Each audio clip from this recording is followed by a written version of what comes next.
नमस्कार दोस्तों, स्वागत है आप सभी का हमारे इस नए YouTube चैनल में जिसका नाम है ज्ञान मंदिर। मैं आप सभी का दोस्त मयंक शर्मा स्वागत करता हूं आप सभी का अपने इस पहले वीडियो में, जहां पे हम हाजिर हैं अपने वादे के मुताबिक पहला टॉपिक, पहला चैप्टर लेके आपके सामने।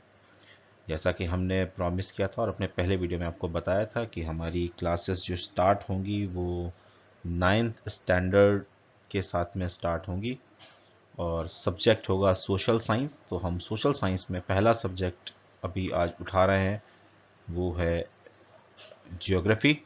जियोग्राफी के साथ में हम आज शुरुआत कर रहे हैं और हाजिर हैं हम अपना पहला वीडियो लेके आपके सामने। तो स्वागत है आप सभी का एक बार फिर से अपने आप सभी के इस अपने पसंदीदा चैनल ज्ञान मंदिर में।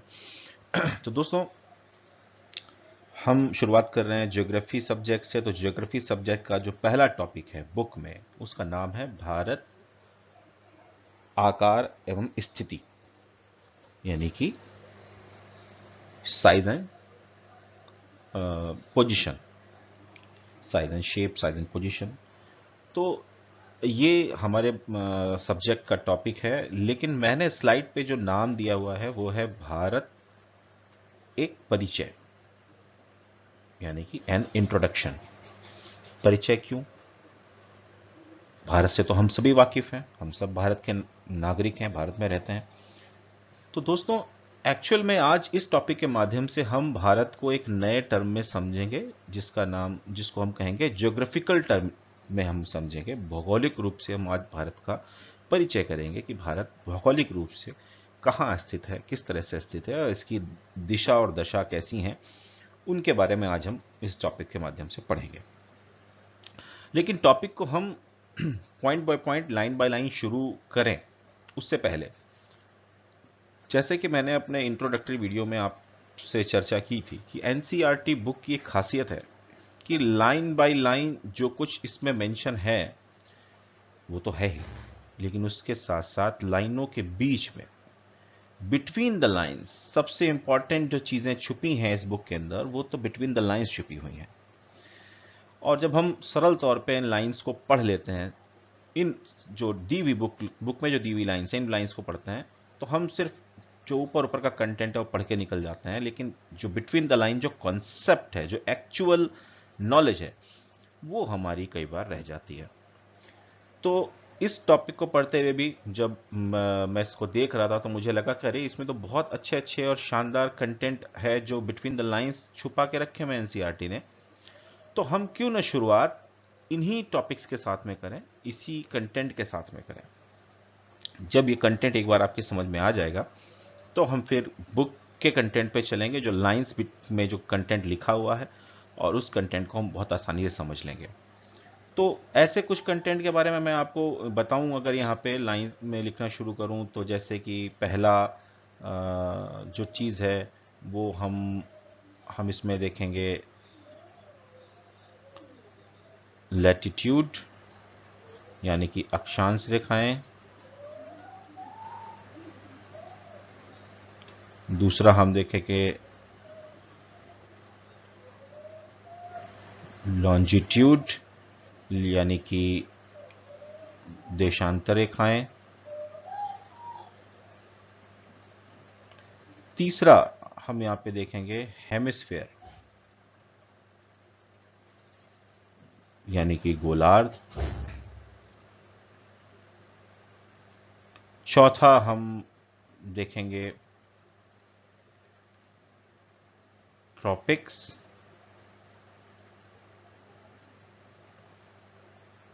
यानी कि विषुव। और पांचवा हम देखेंगे, इधर मैं लिख देता हूं, पांचवा हम देखेंगे प्राइम मेरिडियन और इंटरनेशनल डेट लाइन, यानी कि मुख्य देशांतर और अंतर्राष्ट्रीय समय रेखा।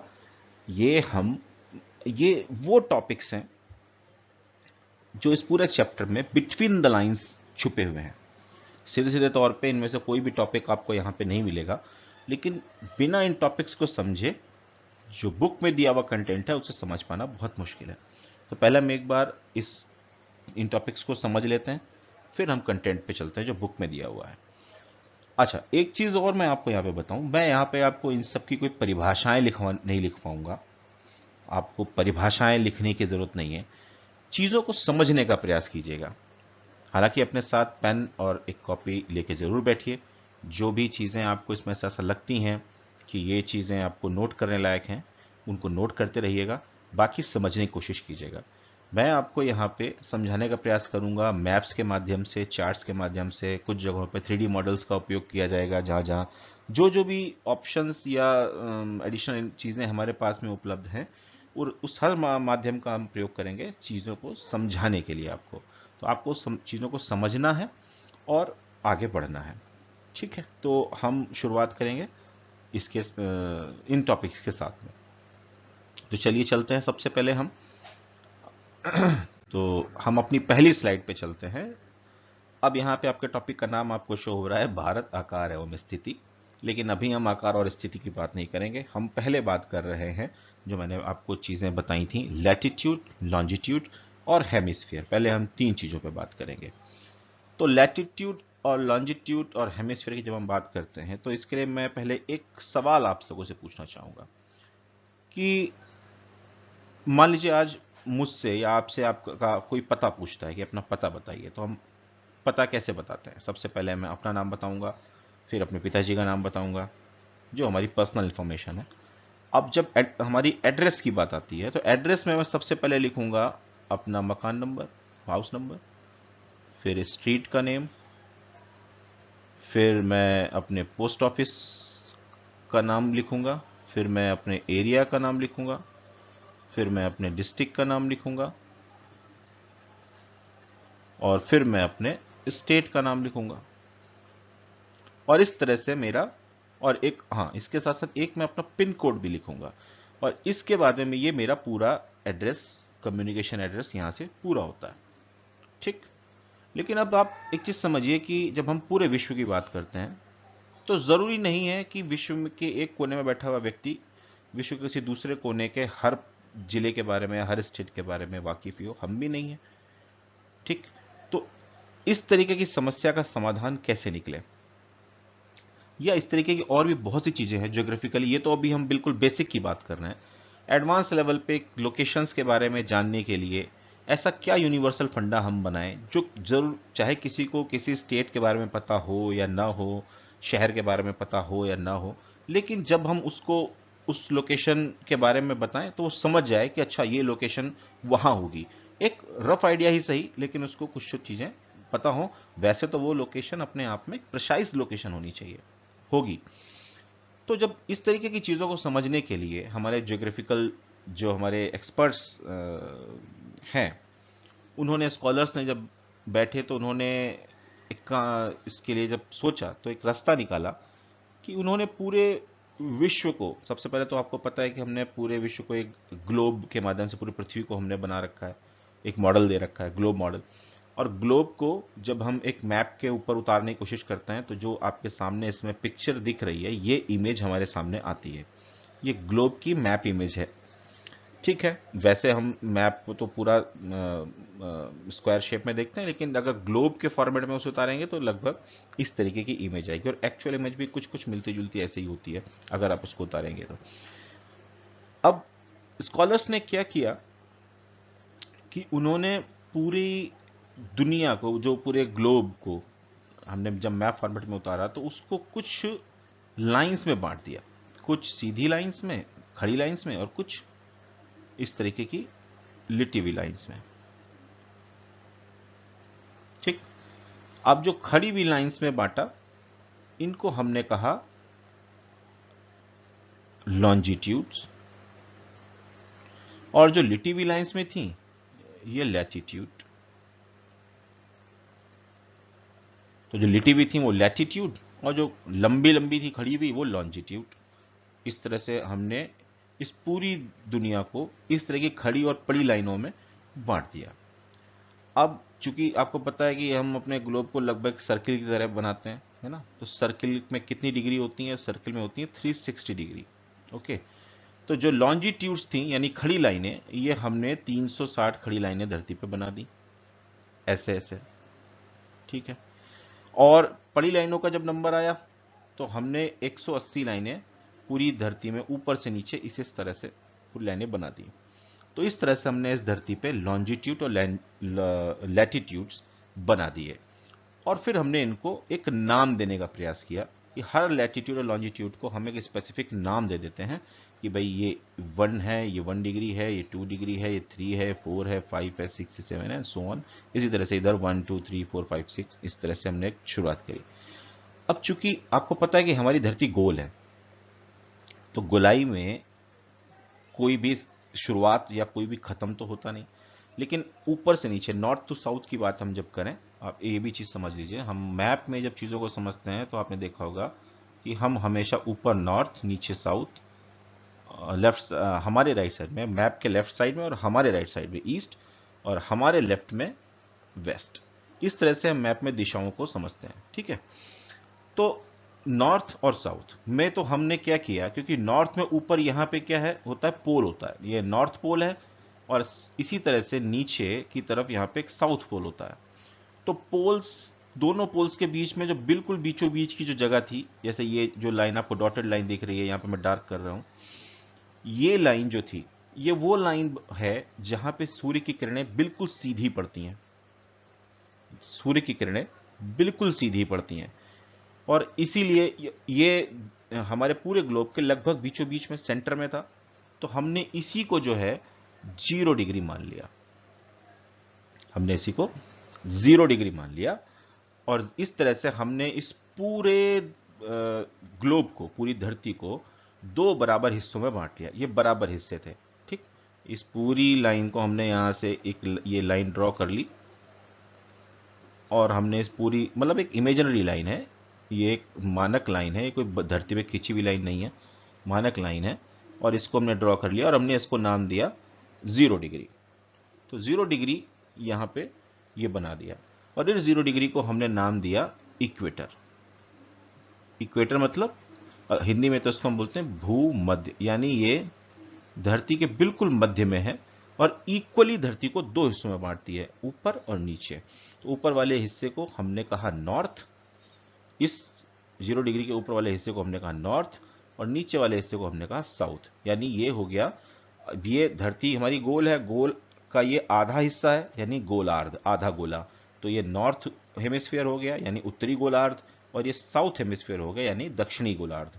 तो इस तरह से हमने 2 हेमिस्फीयर, नॉर्थ और साउथ के रूप में इनको बांट दिया, नदर्न हेमिस्फीयर और सदर्न हेमिस्फीयर, ठीक। तो ये तो बात हुई ऊपर से नीचे लैटिट्यूड्स के मामले में, अक्षांश रेखाओं के मामले में, ठीक है। और इसी तरह से फिर इन अक्षांशों में 0 डिग्री से ऊपर जितने अक्षांश बने, 1 2, इस तरह से मान लीजिए 3 4 5 से लेकर यहाँ 15 तक, और फिर उसके ऊपर 30, फिर 45, फिर 60, फिर 75, और यहाँ पे 90 डिग्री, इनको हमने सबको नाम दे दिए, यहाँ से 1 2 3 4 से लेकर 90 तक, और इसी तरह से नीचे भी यहाँ 90 तक। तो इक्वेटर से ऊपर जितने अक्षांश थे, चूंकि नंबर सेम है, ऊपर भी सेम वही 15 से लेके 90, और इधर नीचे भी वही है, तो ऊपर वाले अक्षांशों को हमने इनके आगे नॉर्थ लगाना शुरू कर दिया, यानी ये उत्तरी गोलार्ध के अक्षांश हैं, और नीचे वाले साउथ यानी ये दक्षिणी गोलार्ध के अक्षांश हैं। यानी अब हम इनको बोलते हैं 15 डिग्री उत्तर, या 15 डिग्री नॉर्थ, या 45 डिग्री नॉर्थ, या 60 डिग्री साउथ। तो हमें पता चल जाता है कि उत्तरी गोलार्ध के अक्षांशों की बात हो रही है या दक्षिणी गोलार्ध के अक्षांशों की बात हो रही है। तो एक तो ये हो गया। दूसरा, अब बात आती है लॉन्जिट्यूड्स की, जो खड़ी हुई रेखाएं हैं। तो इसके लिए थोड़ा जीरो, जैसे हमने लैटिट्यूड में तो 0 डिग्री बहुत आसानी से मान ली कि वह सूर्य की किरणें जहां बिल्कुल सीधी पड़ती थी, और जो रेखा ध्रुवों के बिल्कुल बीचों बीच पड़ रही थी, हमने उसको 0 डिग्री मान लिया। लेकिन देशांतरों के मामले में क्या है कि धरती तो लगातार रोटेट कर रही है, घूम रही है अपने अक्ष पे, तो मानक किसको माने, जीरो किसको बनाए। तो इसके लिए क्या हुआ कि यूनाइटेड किंगडम के अंदर एक शहर है ग्रीनविच, जो लगभग इस जगह पे है, अगर आप ध्यान से देखिएगा लगभग इस जगह पे है। ग्रीनविच नाम का शहर है, जहां पे एक ज्योग्राफिकल ऑब्जर्वेटरी बनी हुई है, दुनिया की बहुत प्रतिष्ठित और बहुत बड़ी ऑब्जर्वेटरी है।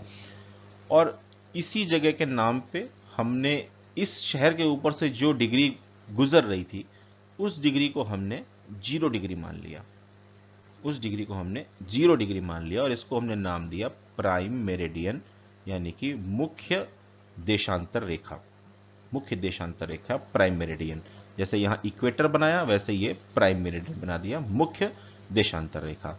और इस तरह से हमने एक इमेजिनरी लाइन यहां पे सीधी खड़ी कर दी पूरी धरती के बीचों बीच में, इस तरह से। ये जो डॉटेड लाइन है आप, ठीक है, ये इमेजिनरी लाइन खड़ी कर दी।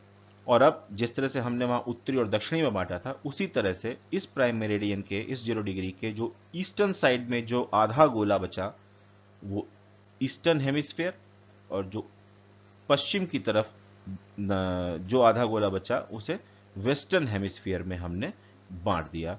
यानी कि अब हमें दो और नए तरीके के गोलार्ध मिल गए, पूर्वी गोलार्ध और पश्चिमी गोलार्ध। तो पूरा कॉन्सेप्ट आप समझ गए होंगे कि हमने पहले धरती को बराबर हिस्सों में बांटा, इमेजिनरी लाइंस में बांटा, और हमने उनको जो लिटी हुई लाइन थी उनको लैटिट्यूड कहा, जो खड़ी हुई लाइन थी उनको लॉन्जिट्यूड कहा।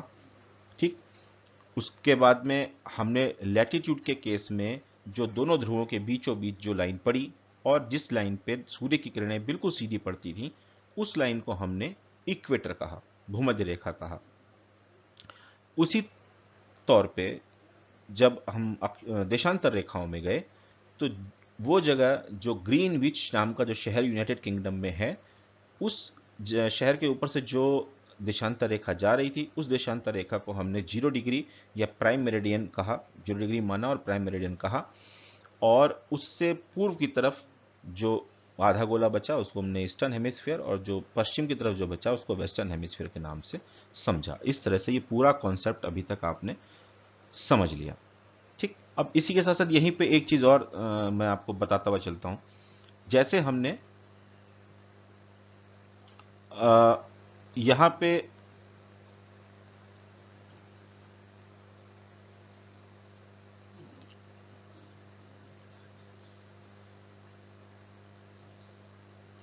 प्राइम मेरिडियन जब देख लिया, और इसके बाद हाँ, जैसे हमने यहाँ पे इक्वेटर 0 डिग्री को इक्वेटर माना, तो एक ट्रॉपिक तो हमारा ये हो गया जिसको हमने कहा इक्वेटर।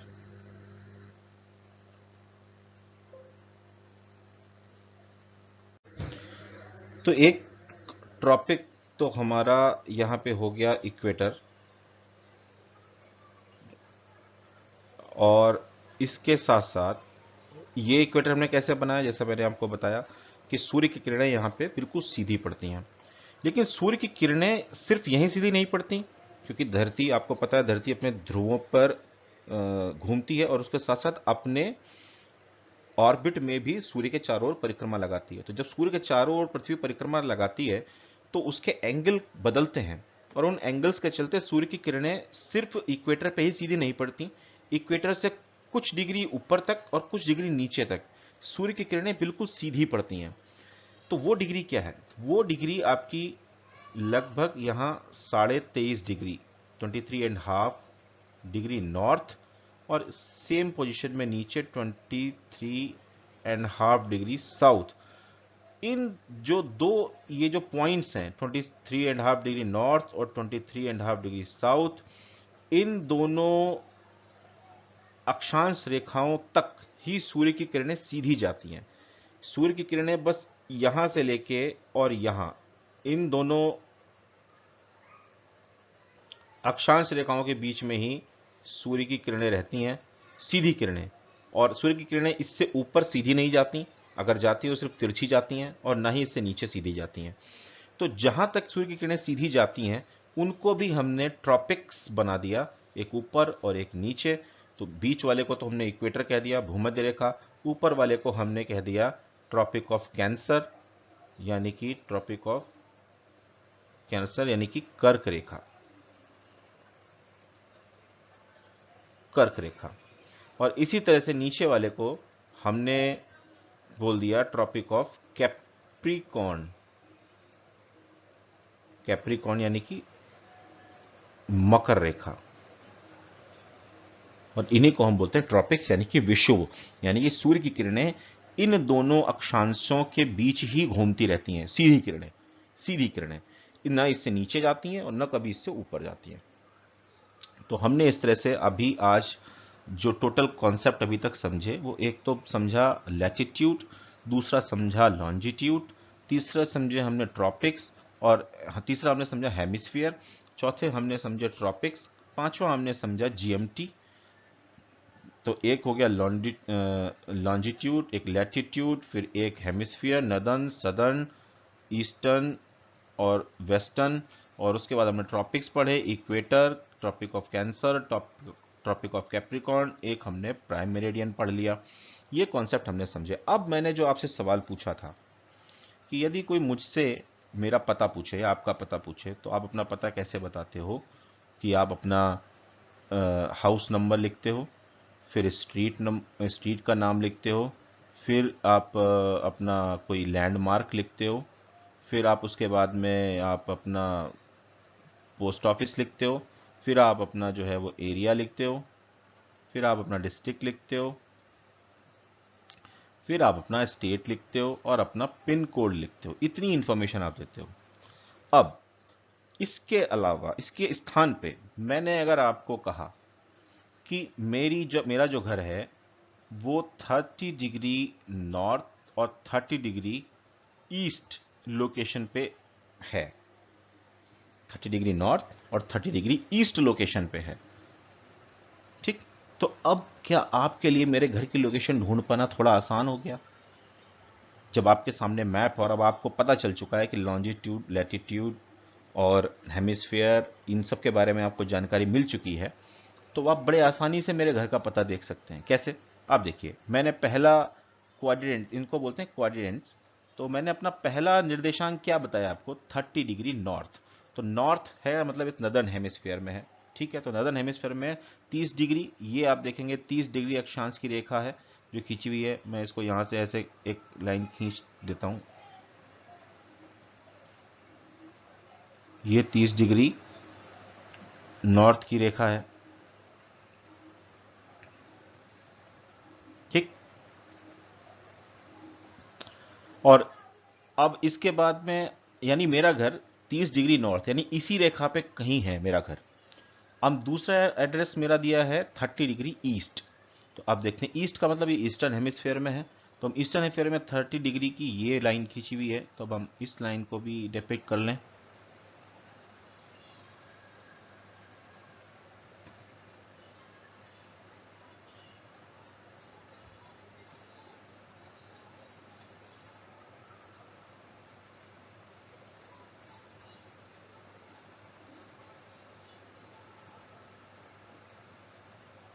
ये ठीक है। तो ये मैंने 30 डिग्री नॉर्थ बना दिया, और ये 30 डिग्री ईस्ट बना 30 डिग्री नॉर्थ बना दिया, 30 डिग्री ईस्ट बना दिया है। दोनों लाइंस मैंने यहाँ पे खींच दी हैं। तो अब मेरा घर कहाँ है? मेरा घर ठीक उस जगह पे है जहाँ पे ये दोनों रेखाएं एक दूसरे को काट रही हैं, यानी कि ये लोकेशन जो है, इस लोकेशन पे मेरा घर है।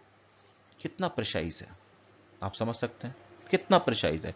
भले मुझे अफ्रीका कॉन्टिनेंट के इस कंट्री के बारे में, इस कंट्री में यहाँ जो पर्टिकुलर स्टेट पड़ता हो उसके बारे में, उस शहर के बारे में, उस मोहल्ले के बारे में, उस गली के बारे में कुछ ना पता हो, लेकिन जब अगर मुझे ये क्वाड्रेंट्स एग्जैक्टली पता है, तो मेरे पास बिल्कुल प्रिसाइज लोकेशन है कि दुनिया के किस कोने में ये जगह पड़ती है।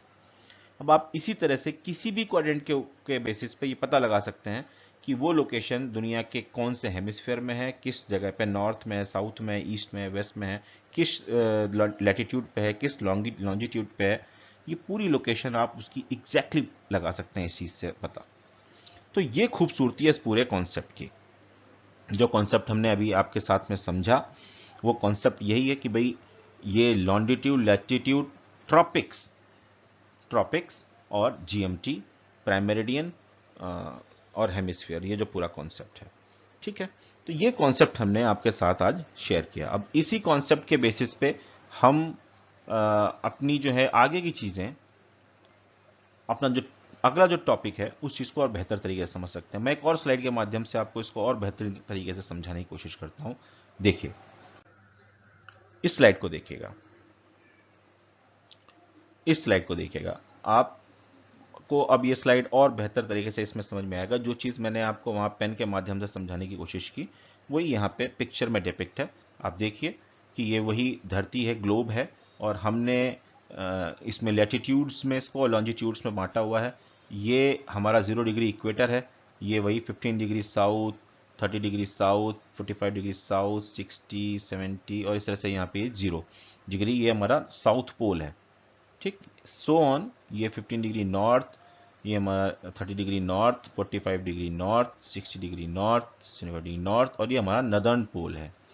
ठीक, ये नदर्न पोल हो गया और ये सदर्न पोल हो गया।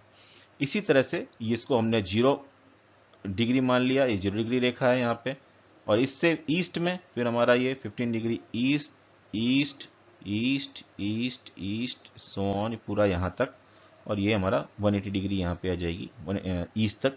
ये पूरी हमारी ईस्टर्न हेमिस्फीयर में हमारे लॉन्जिट्यूड्स हैं। और इसी तरह से इधर की तरफ 15 degree west, west, west, west, west यहाँ से करते करते, और यहाँ पे 180 डिग्री वेस्ट तक, ये हमारा वेस्टर्न हेमिस्फीयर में हमारे लॉन्जिट्यूड्स हैं। तो इस तरह से हमने पूरी धरती को longitude, latitude, equator, prime meridian के द्वारा बांट दिया। और अब हम किसी भी जगह की प्रेसाइज लोकेशन हम पता कर सकते हैं। कोई हमसे अगर पूछे, एक एग्जांपल और लेके यहाँ पे देखते हैं, कोई अगर हमसे पूछे कि मेरा घर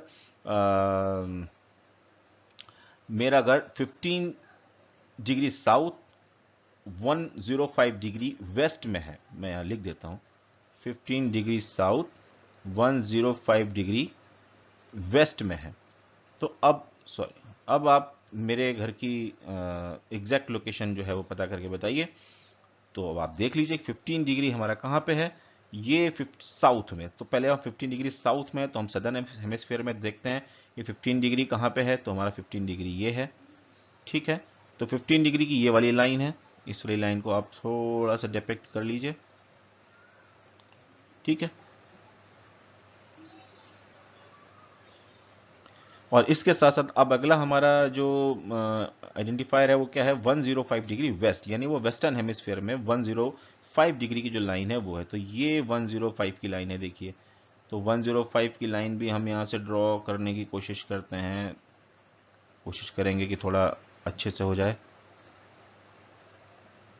चलिए, मैंने आधी लाइन तो ड्रॉ कर दी, आधी आप ऊपर की समझ लीजिएगा। ठीक है, चलिए मैं कोशिश करता हूँ, कर ही देता हूँ, कुछ इस तरह से ही होगी, गड़बड़ तो है लेकिन आप समझ लीजिएगा। बहरहाल, ये 105 डिग्री वेस्ट यहां से पास हो रही है। तो अब जहां पे दोनों रेखाएं एक दूसरे को काट रही हैं वही मेरी एग्जैक्ट प्रेसाइज लोकेशन है। आप देखिए कितना आसान है।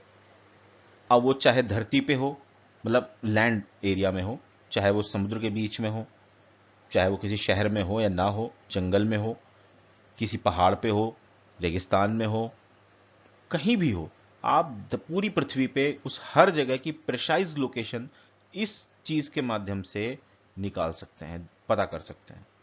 तो ये खूबसूरती है इस पूरे कॉन्सेप्ट की। तो हमने आज आपके साथ में ये चीज डिस्कस की कि longitude, latitude, equator, prime meridian, hemisphere. अब मैं वैसे तो इसके बाद अब आपका टॉपिक ही शुरू करना है, लेकिन समय काफ़ी हो रहा है, तो मैं सोच रहा हूँ कि अब हम टॉपिक को अगले वीडियो में शुरू करें। ये यहाँ पर हम इस वीडियो को यहीं पे ही रोकते हैं, जिससे कि कॉन्सेप्ट बहुत ज़्यादा चीज़ें एक साथ मैसी ना हो जाएं, आप चीज़ों को अच्छी तरह से समझें, वीडियो भी बहुत लंबा ना हो। तो अभी हम इसको यहीं पे रोकते हैं। कॉन्सेप्ट्स आपके सामने ये मैंने जो साझा करे आपको समझ में आ गए होंगे। इस वीडियो को एक बार जब आप देख रहे हैं तो अच्छी तरह से समझिएगा। अगले वीडियो में हम अब जो टॉपिक में जो आपकी चीज़ें हैं उनको हम इसी तरह से समझेंगे कि कौन सी चीज़ कहाँ पे है, कैसे है, और बेहतरीन तरह से इस पूरे चैप्टर को समझने का प्रयास करेंगे। तो ये हमारा पहला प्रयास था साथियों। कैसा लगा आप लोगों को ये प्रयास, हमें ज़रूर बताइएगा। इसमें यदि कोई सुधार की गुंजाइश हो तो वो भी हमें बताइएगा, हम ज़रूर उसको सुधार करेंगे। कोई अगर गलती हुई हो तो प्लीज़ वो भी हमें बताइएगा, क्योंकि हमारा ये पहला प्रयास है, तो हम उसके लिए माफ़ी भी मांगेंगे एडवांस में आप सभी से अगर कोई गलती हुई है तो। और आगे से वैसी गलती ना हो इसका भी हम भरसक प्रयास करेंगे कि आपको बेहतरीन कंटेंट उपलब्ध करा जाए बिना किसी गलती के साथ में। तो इस पूरे वीडियो में जो भी चीज़ आपको अच्छी लगी, क्या चीज़ अच्छी लगी या क्या आपको और अच्छा करने के आपके जो सुझाव हैं वो हमें प्लीज़ शेयर कीजिए, हमें कमेंट सेक्शन में वो लिख के दीजिएगा। हम प्रयास करेंगे उन चीज़ों को अपने इस वीडियो में, अपने कंटेंट में ऐड करने का, जिससे कि आपको अच्छे से अच्छा कंटेंट मिल सके। और अपना प्यार, अपना सहयोग बनाए रखिए ताकि हमारा जोश बना रहे, हमारा आत्मविश्वास बना रहे और हम आपको बेहतरीन कंटेंट उपलब्ध कराते रहें, जिससे कि हमारे जो विद्यार्थी हैं उनको बेहतरीन शिक्षा मिलती रहे और कोई भी शिक्षा से छूटे ना। तो अपना प्यार बनाए रखिए। इस वीडियो को लाइक ज़रूर कीजिएगा, शेयर कीजिएगा अपने दोस्तों के साथ में, अपने साथियों के साथ में, और इस चैनल को सब्सक्राइब कीजिए ताकि हम जो भी कंटेंट आप तक लाएं वो आपको समय से मिलता रहे और आपकी पढ़ाई छूटे ना। तो अपना प्यार बनाए रखिएगा। तब तक के लिए मैं आपका दोस्त मयंक शर्मा साइन ऑफ करता हूं और फिर मिलेंगे जल्दी ही अगले वीडियो में और इस चैप्टर को कंटिन्यू करेंगे। तब तक के लिए थैंक यू, गुड बाय, जय हिंद।